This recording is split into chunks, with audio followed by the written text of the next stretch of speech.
नमस्कार, Byju's exam prep IAS Hindi में आपका स्वागत है। प्रस्तुत है दैनिक क्विज। पहला प्रश्न आपके समक्ष है, निम्नलिखित कथनों में से कौन सा या से सही है या है। जन्म और मृत्यु पंजीकरण अधिनियम 1969 के तहत जन्म और मृत्यु का पंजीकरण अनिवार्य है। इस अधिनियम का उल्लंघन एक दंडनीय अपराध है। गृह मंत्रालय न्यूनतम मानव इंटरफेस के साथ वास्तविक समय में जन्म और मृत्यु के पंजीकरण को सक्षम करने हेतु नागरिक पंजीकरण प्रणाली यानी सीआरएस का उन्नयन कर रहा है। आपको बताना है कि इनमें से कौन से सही हैं। आपके विकल्प हैं केवल एक और दो, केवल एक और तीन कि एक, दो और तीन। आज के द हिंदू में इससे संबंधित खबर प्रकाशित हुई है। हाल ही में केंद्र सरकार ने जीवन के लगभग हर क्षेत्र के लिए जन्म प्रमाण पत्र को एक अनिवार्य दस्तावेज बनाने का प्रस्ताव किया है। चाहे वह शैक्षणिक संस्थानों में प्रवेश का मामला हो, मतदाता सूची में शामिल होना हो, केंद्र और राज्य सरकारों की नौकरी में नियुक्ति हो, या फिर ड्राइविंग लाइसेंस हो, या फिर पासपोर्ट जारी करवाना हो। इससे संबंधित विधेयक को आगामी संसद के शीतकालीन सत्र में पेश किए जाने की संभावना है। यह जो संशोधन किया जाने वाला है, इसमें मृत्यु प्रमाण पत्र को भी शामिल किया गया है और अस्पतालों के लिए अनिवार्य होगा कि वे मृतक के रिश्तेदार के अलावा स्थानीय रजिस्ट्रार को मृत्यु का कारण बताते हुए मृत्यु प्रमाण पत्र की प्रति प्रदान करें। आपको ये ध्यान रखना है कि इसके संदर्भ में जन्म और मृत्यु पंजीकरण अधिनियम 1969 महत्वपूर्ण है, जिसके तहत जन्म और मृत्यु के पंजीकरण को अनिवार्य बनाया गया है। इस अधिनियम का उल्लंघन एक दंडनीय अपराध है। इसके अलावा गृह मंत्रालय न्यूनतम मानव इंटरफेस के साथ वास्तविक समय में जन्म और मृत्यु के पंजीकरण को सक्षम करने के लिए नागरिक पंजीयन प्रणाली यानी सीआरएस का भी उन्नयन कर रहा है। इस रूप में आप ये देख सकते हैं कि इस संदर्भ में तीनों ही जो कथन है वह सही हैं और हमारा सही उत्तर हो जाएगा डी, एक, दो और तीन। अगला प्रश्न आपके समक्ष है, निम्नलिखित कथनों में से कौन सा या से गलत है या है। पवित्र उपवन यानी सैक्रेड ग्रोव्स सामुदायिक तौर पर संरक्षित वन हैं, जिनका आमतौर पर संरक्षण करने वाले समुदाय के लिए महत्वपूर्ण धार्मिक अर्थ होता है। आमतौर पर इन पवित्र उपवन में शिकार और लकड़ियां काटना पूरी तरह से प्रतिबंधित है और कभी-कभी धारणीय आधार पर वन उत्पाद के संग्रह की अनुमति दी जाती है। वन्यजीव संरक्षण संशोधन अधिनियम 2002 में सामुदायिक रिजर्व के तहत पवित्र उपवन को कानूनी रूप से संरक्षित किया गया है। आपको ये बताना है इनमें से कौन से गलत हैं।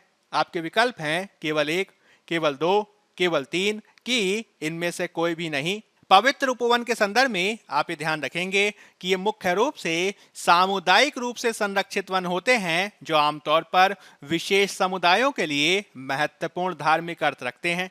इसे पवित्र वन के नाम से भी जाना जाता है, जिसमें कुछ पेड़ भी शामिल हो सकते हैं और ये कई एकड़ तक फैले हुए प्राकृतिक वनस्पति के पैच भी हो सकते हैं। आपको यह भी ध्यान रखना है कि आमतौर पर इस प्रकार के इन पवित्र उपवनों में शिकार करना, लकड़ियां काटना प्रतिबंधित होता है। हालांकि कभी-कभी धारणीय आधार पर वन उत्पादों के संग्रहण की अनुमति दी जा सकती है।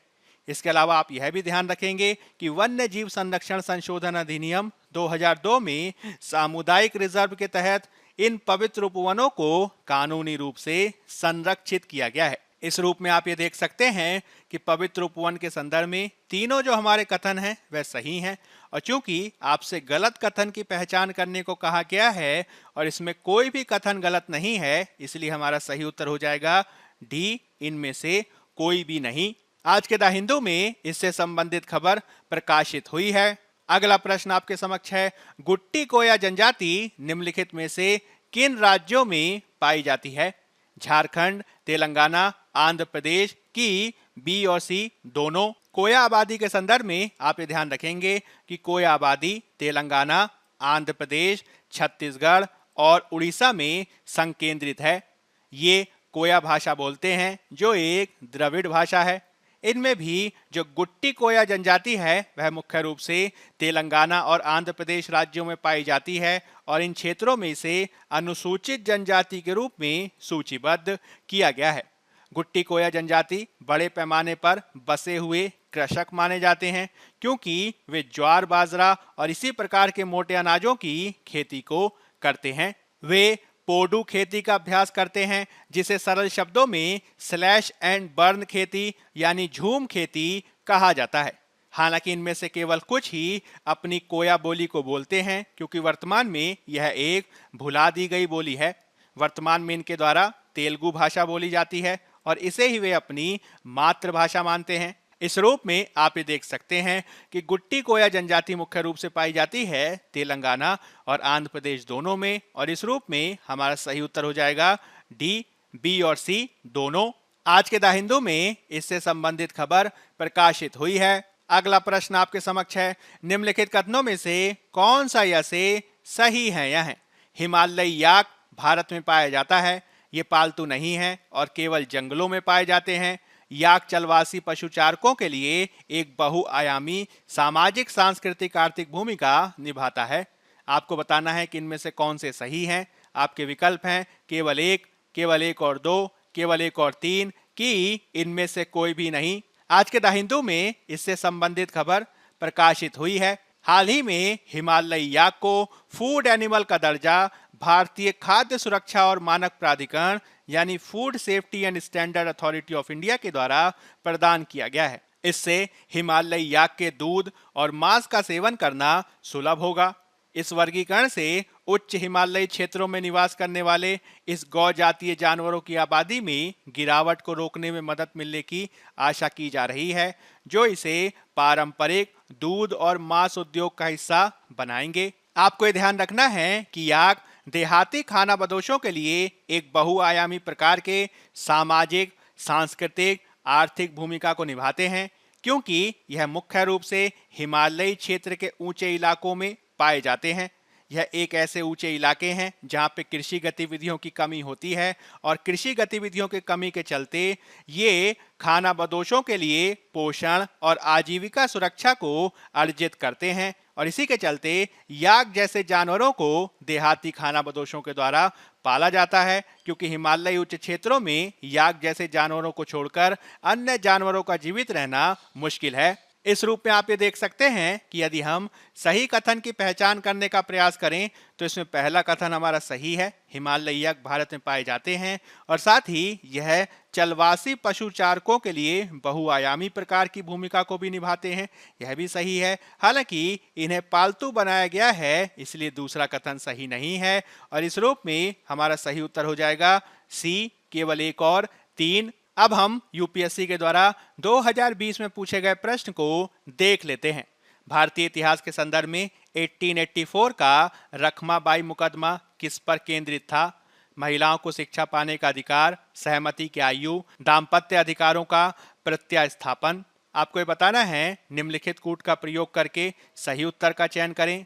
केवल एक और दो, केवल दो और तीन, केवल एक और तीन, कि एक, दो और तीन। जब हम रखमाबाई के बारे में बात करते हैं तो आपको ये ध्यान रखना है कि डॉक्टर रखमाबाई एक भारतीय चिकित्सक और नारीवादी थीं, जो 1864 से 1955 के काल में जिन्होंने एक महत्वपूर्ण भूमिका को निभाया। वे औपनिवेशिक भारत में पहली अभ्यास करने वाली महिला डॉक्टरों में से एक होने के साथ साथ 1884 से 1888 के बीच एक बाल वधू के रूप में उनकी शादी से जुड़े एक ऐतिहासिक कानूनी मामले में शामिल होने के लिए भी जानी जाती हैं।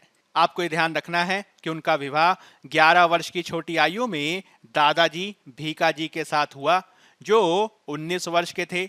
हालांकि रखमाबाई अपने माता पिता के घर पर ही रहीं और उन्होंने अपने सौतेले पिता के मार्गदर्शन में खुद को शिक्षित किया। 1885 में शादी के 12 सालों के बाद भीकाजी के द्वारा अदालत में एक याचिका को दायर किया गया और वैवाहिक अधिकारों की बहाली की मांग को किया गया। इसके जवाब में रखमाबाई रक्षा समिति का गठन बहरामजी मालाबारी और पंडिता रमाबाई के द्वारा उनके बचाव में किया गया। अंततः 1888 में अदालत के बाहर इसका सेटलमेंट हुआ, जिसमें दादाजी भीकाजी को मुआवजा दिया गया, और इस प्रकार ये मामला 4 साल तक चलता ही रहा। यह मामला आगे चलकर 1891 में एज ऑफ कंसेंट अधिनियम के प्रारूपण में भी सहायक बना। इस रूप में आप ये देख सकते हैं कि रखमाबाई मुकदमा मुख्य रूप से सहमति की आयु और दाम्पत्य अधिकारों से संबंधित है। इस रूप में हमारा सही उत्तर हो जाएगा बी, केवल 2 और 3।